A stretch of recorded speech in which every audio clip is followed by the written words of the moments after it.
Tinapay mula sa langit. A daily morning devotion with CRC Family.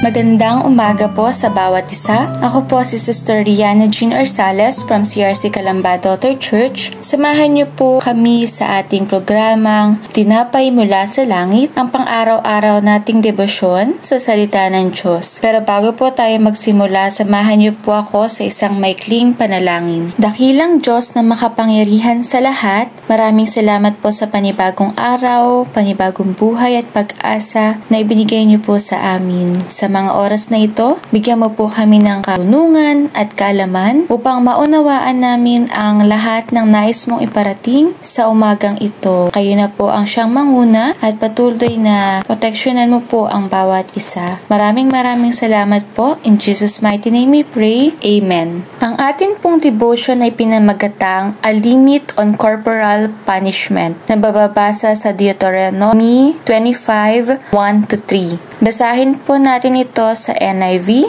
When people have a dispute, they are to take it to court and the judge will decide the case, acquitting the innocent and condemning the guilty. If the guilty person deserves to be beaten, the judge shall make them lie down and have them flogged in his presence with the number of lashes the crime deserves. But the judge must not impose more than 40 lashes. If the guilty party is flogged more than that, your fellow Israelite will be degraded in your eyes. Sa ating pamagat, makikita po natin na may limitasyon ang kaparusahan. Ano nga ba pag sinabing corporal punishment? Ito po ay paggamit ng physical force na maaaring mag-cause ng pain or discomfort as a form of punishment. Sa ating nabasa, makikita natin na ang hukom o judge ang siyang naglilitis na mapawalang sala ang walang kasalanan at hatulan ang may sala. Ito man ay criminal o civil cases. Bilang parusa sa taong may sala, siya ay makakatanggap ng pisikal na parusa. Sa MBB version, sinabi rito ay kung ang angkop na parusa ay hagupit, padadapain ng hukom ang may sala at hahagupitin ayon sa bigat ng kanyang kasalanan. Pero ito po ay may limitasyon lang na hanggang 40 o 40 strokes. Dahil kung ito man ay sumobra, paghamak na ito sa kanyang pagkatao. Nauunawaan po natin na ang lahat ng bagay ay may limitasyon. Hindi lamang ito sa lumang tipan kung hindi sa bagong tipan. Mababasa po natin ito sa 2 Korinto 11:24. Si Paul din po ay 5 beses tumanggap ng 39 na hagupit mula sa mga Hudyo. Pinapakita po rito ang significant na hangganan o limitasyon na hanggang 40 lang dapat. Ang nakagawa ng masama against a person was not sufficient cause upang tanggalan ng dignidad ang isang tao. Nakikita natin na may limitation to the point na ang Diyos ay may habag pa rin sa mga taong nagkamali at nagkasala. Sa ating kasalukuyan, kung ating mababasa ang Roma 13:1-7, ito ay patungkol sa paggalang sa pamahalaan. Kung sa ating nabasa ay ihaharap sa hukom, ngayon naman tayo ay may iba't ibang mga batas na kung tayo ay magkamali, may kaakibat na kaparusahan. Sa Roma 13:4, sila ay mga lingkod ng Diyos para sa ikabubuti mo. Ngunit kung gumagawa ka ng masama, dapat kang matakot dahil sila ay may kapangyarihang magparusa. Sila ay mga lingkod ng Diyos na nagpaparusa sa mga gumagawa ng masama. Bilang mamamayan, matuto tayong gumalang sa ating pamahalaan at huwag sumang-ayon sa paggawa ng kasamaan sapagkat ang Diyos ay hindi nalulugod dito. Kung titingnan po natin ang ating paligid at sitwasyon ng bansa, nakakaranas po tayo ng iba't ibang kaganapan partikular sa aspeto ng politika. Maraming hindi pagkakasundo-sundo, kaguluhan at ramdam natin na parang wala na pong kapayapaan. Pero ang Diyos, mahal niya po tayo at siya pa rin ang may kontrol sa lahat ng panahon. Kaya sa ating pong pagtatapos, patuloy po nating ipanalangin ang ating bansa bansa, na manaig ang kapayapaan at magkaroon ng banal na takot ang mga namumuno sa Diyos upang magamit nila ang kanilang kapangyarihan ayon sa nais ng Diyos. Sa ating pong pagtatapos, muli po tayo ay manalangin. Praise God, Hallelujah Jesus. Maraming salamat po Panginoon sa katuruan na aming narinig na ang lahat ng bagay ay may limitasyon, ganyan din ang kaparusahan. Sa mga oras po na ito, magkaroon ng aplikasyon ang aming mga narinig